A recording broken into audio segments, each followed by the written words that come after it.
Pembukaan masa sidang 1 tahun 2022 dengan Syedon Wakil Bupati atau Wabub Pidijaya Dr. Haji Said Mulyadi SEMSI menyerahkan nota keuangan rancangan anggaran pendapatan belanja Kabupaten Perubahan atau RAPBKP tahun 2022 sebesar Rp964.677.208.726 yang dilakukan dalam sidang paripurna penyampaian RAPBKP tentang penjabarannya pada Senin 19 September 2022.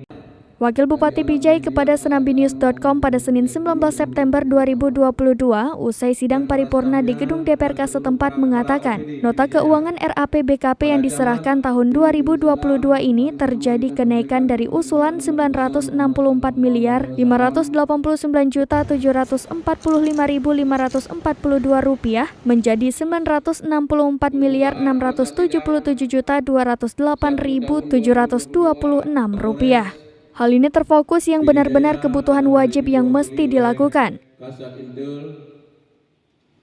Jadi, dengan mempertajam urutan daftar prioritas yang telah ada, ditambahkan Said Mulyadi lewat pembahasan bersama antara Badan Anggaran atau Banggar dan Tim Anggaran Pemerintah Daerah atau TAPD dapat dijadikan kanun daerah.